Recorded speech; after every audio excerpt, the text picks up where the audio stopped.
ഇന്നൊരു കല്യാണ വ്ളോഗ് ഉണ്ടായാലോ. രാവിലെ തന്നെ ഞാൻ ആദ്യം പോയത് സാരി ഡ്രൈപ്പിങ്ങിനായിട്ടാണ്. ബിക്കോസ് എനിക്ക് സാരി ഉടുക്കാൻ അറിയില്ല. അമ്മയ്ക്ക് സാരി ഉടുക്കാൻ അറിയെങ്കിലും അമ്മ സാരി ഉടുത്ത് കഴിഞ്ഞിട്ട് എന്നെ ഉടുപ്പിക്കുമ്പോഴത്തേക്ക് കല്യാണം കഴിഞ്ഞിട്ടുണ്ടാവും. അതുകൊണ്ട് ഞാൻ നേരെ പോയി സാരി ഡ്രൈപ്പിങ്ങിന് പോയി. ചേച്ചി ഉണ്ടായിരുന്നു കൂടെ. ചേച്ചിക്ക് മേക്കപ്പ് കൂടി ഉണ്ടായിരുന്നു. അപ്പോൾ ചേച്ചി അത് ചെയ്യുമ്പോഴത്തേക്കും ഞാൻ വീട്ടിലേക്ക് വന്ന് എൻ്റെ മേക്കപ്പ് ഞാൻ തന്നെ സുന്ദരിച്ച് വിചാരിച്ചു. സിമ്പിൾ മേക്കപ്പ് ലുക്ക് എങ്ങനെയുണ്ട് ഗേസ് കൊള്ളാവോ? ഓക്കെ, അങ്ങനെ എന്നെ കൊണ്ട് പറ്റുന്ന രീതിയിലൊക്കെ ഞാൻ ഒരുങ്ങി. അപ്പോഴത്തേക്കും സമയം നല്ല ലേറ്റ് ആയിട്ടുണ്ടായിരുന്നു. പിന്നെ നേരെ ഓഡിറ്റോറിയത്തിലേക്ക് പോയി. അവിടെ ചെന്നപ്പോൾ എല്ലാവരും എത്തിയിട്ടുണ്ടായിരുന്നു. റിലേറ്റീവ്സ് എല്ലാവരും ഉണ്ടായിരുന്നു. എൻ്റെ കസിൻ ബ്രദറിൻ്റെ മാരേജ് ആട്ടോ. അപ്പോൾ റിലേറ്റീവ്സ് എല്ലാവരും വന്നിട്ടുണ്ടായിരുന്നു. അതേ അമ്മ കണ്ടല്ലേ, അമ്മ സുന്ദരിയായിട്ട് നിൽപ്പുണ്ട്.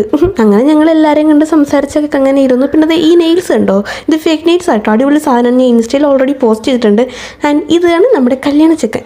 അങ്ങനെ കല്യാണ ടൈം ആവാറപ്പോൾ ഞങ്ങൾ കസിൻസ് എല്ലാവരുടെ കൂടെ എന്തൊക്കെയോ വർത്തമാനം പറഞ്ഞ് നിൽക്കുകയാണ്. അങ്ങനെ അതേ കല്യാണ ടൈം ആയി. ഇതൊരു അൺഎക്സ്പെക്റ്റഡ് വീഡിയോ ആണ്. ബട്ട് എനിക്ക് ഇഷ്ടമായി, ഞാൻ കൊള്ളാല്ലേ. അതേ ചേട്ടനോടെ പൂവൊക്കെ കയ്യിലാക്കി നിൽപ്പുണ്ട് കേട്ടോ എറിയാനായിട്ട്. ആൻഡ് ഇത് അടുത്ത കല്യാണ ചെക്കൻ 2 ദിവസം കഴിഞ്ഞ ആളുടെ കല്യാണം കേട്ടോ. ചെക്കൻ്റെ അനിയനാണ്. ഒരു വീക്കിൽ ചേട്ടൻ്റെ അനിയൻ്റെ കല്യാണം അങ്ങനെ ഇരുന്നു കേട്ടോ. അപ്പോൾ ബാക്കി വീഡിയോസ് അടുത്ത പാർട്ടായിട്ട് ഇടാം. ബിക്കോസ് ഇതിലെല്ലാം കൂടെ നിൽക്കില്ല. അപ്പോൾ ബൈ.